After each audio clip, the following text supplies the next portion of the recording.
How you doing? I'm Meathead, and this is Bright House Networks, and today we're in Ridgecrest. We're at the U.S. Naval Museum of Armament and Technology here at China Lake, and let me tell you something, it's going to be one heck of a trip. This is On a Tankful. Welcome back to On a Tankful. I'm here with Homer at the U.S. Naval Museum of Armament and Technology at the Naval Air Weapons Station at China Lake, California. You got to get that whole thing right, I've been told. Homer, we're here at the museum, and it is pretty incredible what I'm looking around. Tell me what room we're in right now. This is our south gallery of our museum building. The building, by the way, for anybody that's been around China Lake at all, is the former Officers Club. So that's why it's somewhat of an unusual configuration for a museum. Okay, well, that makes sense. So it was at one time a place for the officers to get their drink on. That's right. And this room we're in now used to be the banquet room.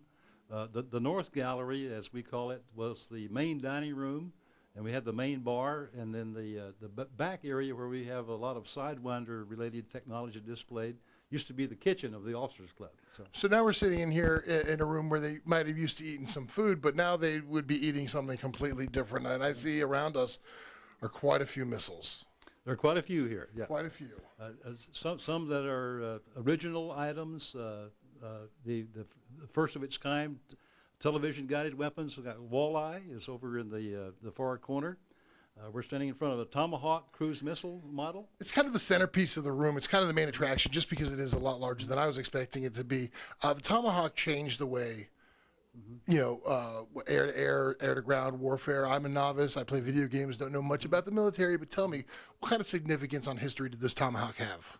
Well, it's a great breakthrough in developing a unmanned cruise missile that goes out nominally 1,000 miles.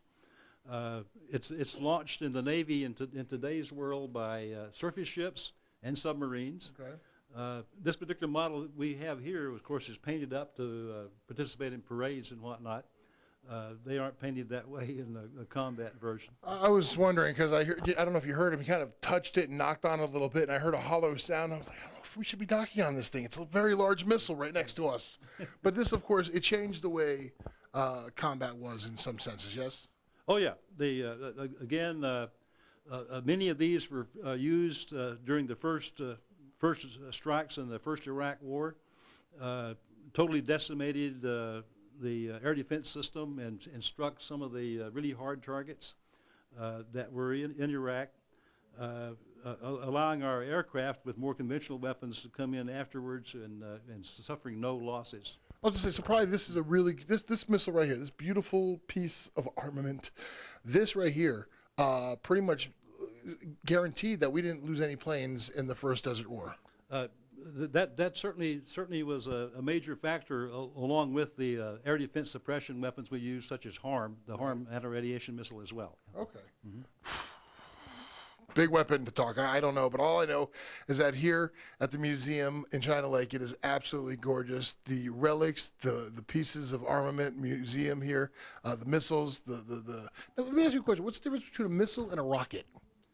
Well, typically we would say a rocket is unguided. Okay. Although the definition could get to be fuzzy. We have typically solid rockets that burn a solid propellant, and another class that's representative, say, the large ICBMs and space boosters, such as the shuttle main engines are liquid rockets, okay. Liquid propellant. Using up to kerosene or something else like that. So the main difference is kind of the fuel that bases them? Well, in today's terminology, you might say missiles typically say they're guided by some means. Okay. Whereas just a plain ballistic rocket may not be. Good luck, right? Yeah. It's like, okay, fire, wherever it goes, but if we got a missile going to hit you, we know where it's going to hit. Yeah. All right. Listen, you can see all this and more if you come down here to the museum. It's absolutely gorgeous, and it's a great area, too. China Lake, it's beautiful. There's 1.1 million square acres of base here. No, you can't see it all, but let me tell you something. The museum you can see, and we're about to go check out some more, so don't go anywhere. I'm with Homer. I'm Meathead. This is On a Tankful. All right, I'm with Homer, and we've moved on to a different section of the museum here at the U.S. Naval Museum of Armament and Technology at the Naval Air Weapons Station at China Lake, California. There's actually there's a proper way to say it, and then there's the way to say it. And that's the way to say it. Okay, Homer, tell me about where we're at right now. I'm seeing a lot of missiles. I'm seeing bigger missiles. I'm seeing weapons of blank destruction. Yeah, we're in the North Gallery now, adjacent to our gift shop, by the way. Anybody visit should be the gift shop. Oh, we're going to visit the gift shop. Yeah, you can buy hats and shirts and whatnot. The missiles? And we got models in there. Yeah, some models. Where's the fun in a model missile? Models. If I want to buy a missile, I want to get something like in the I don't know, IBCM range. No, you go to an arms dealer somewhere, not us. Yeah. Okay, here we have, in this end of the room, the Shrike missile illustrated. That's an anti-radiation missile, widely used during the Vietnam War with great success.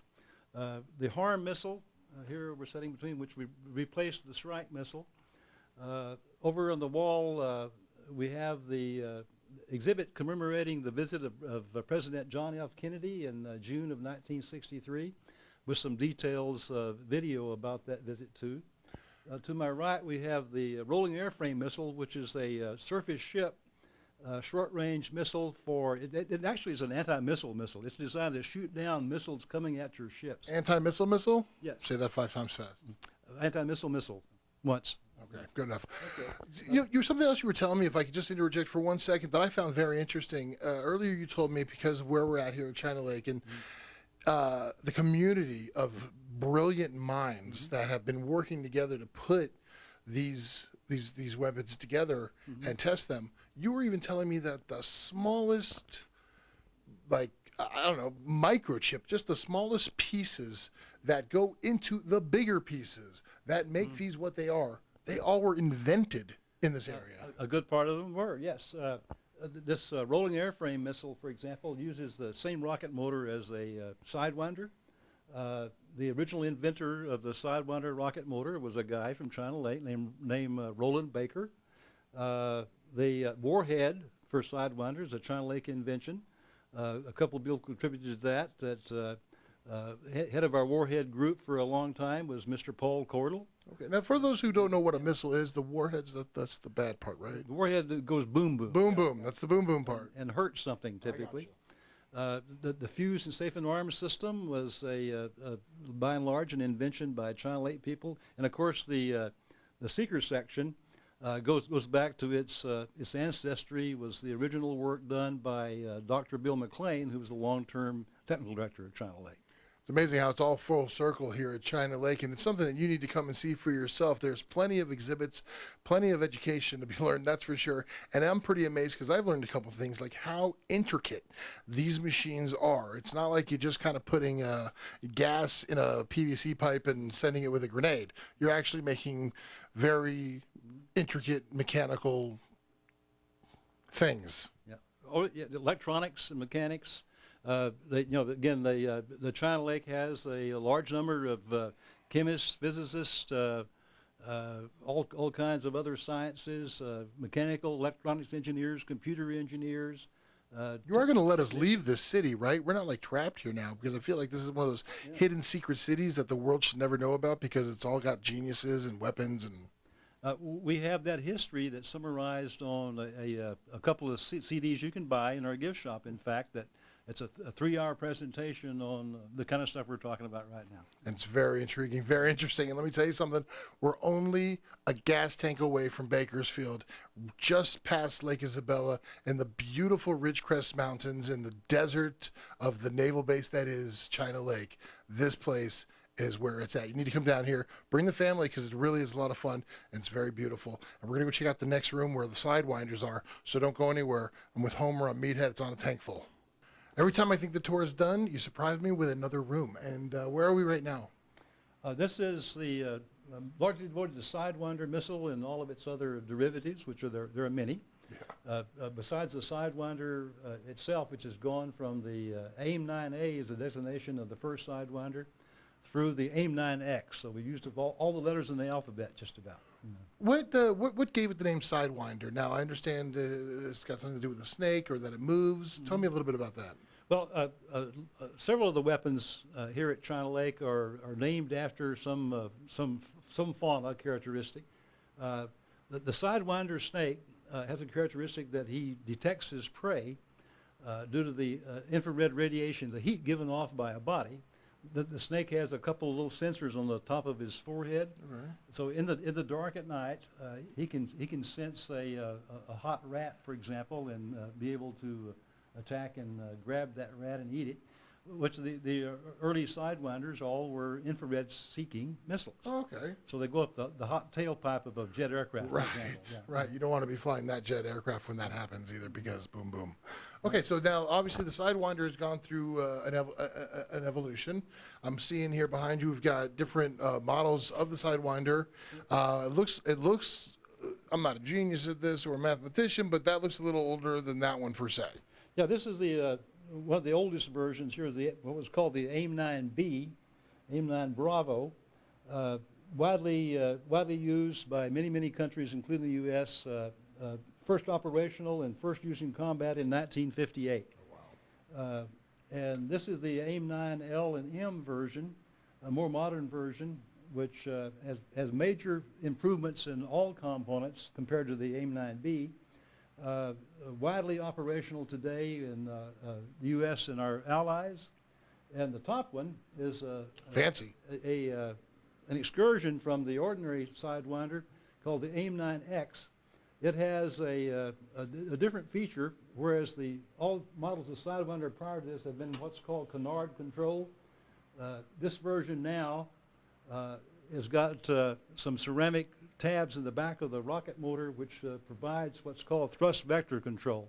It can really turn quick, and literally a pilot today using one of these can shoot a target aircraft that's 90 degrees off from his airplane. It really turns the corner just like the old James Bond movie did. Wow, so it will follow you. So we got the different kinds of, different models of Sidewinder from earlier to the latest. Now I see that, now I could be wrong, maybe these are double missiles. What is this right here that is attached to the missile? Oh, the missile is attached here to the launcher. That's the interface between the missile and the carrying aircraft. Oh, that would make sense. Okay, so this right here would actually attach to the aircraft. That's correct, yeah. Mm-hmm. And then when you hit the fire mechanism, it just The flies off. The missile takes off and the launcher stays, and you reuse that for another launch later. So, like, for example, if a aircraft was based on an aircraft carrier, after they deployed their weapons, they would come back, they would land, and the guys would throw these back on. Yes. That is pretty amazing. If they shot it already. Right.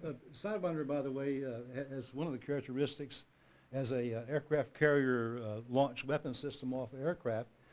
You do bring them back aboard if you don't use them. You know, like the F-18 has 2 Sidewinders on the wingtips, Right. and they're always there, and you don't have to shoot them to get back aboard. Whereas if you had an A-6 loaded up with a huge load of bombs, you can't land with those bombs. You have to drop them or. So even if you have no enemy in sight, you'd have to deploy those weapons just to be able to land?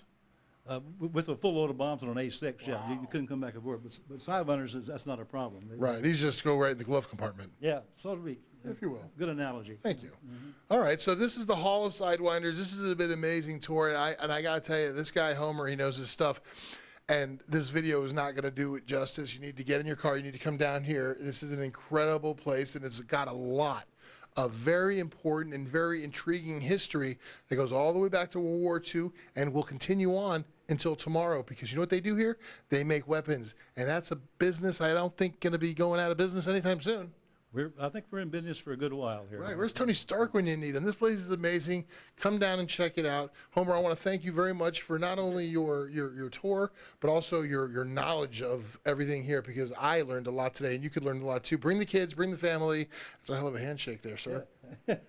Okay, thanks a lot for coming. Hey, not a problem. Thank you. Yeah. Thank you for having us, and I'm going to just try to sneak off the base now because I don't really think I'm supposed to be here. Oh, you're doing fine. I was told you need a badge. I don't have a badge. So, but thank you very much, Homer, and we'll see you next time, okay? Great. It's on a tank full. Make sure you get up here for Bright House. I'm Meathead. This is Homer.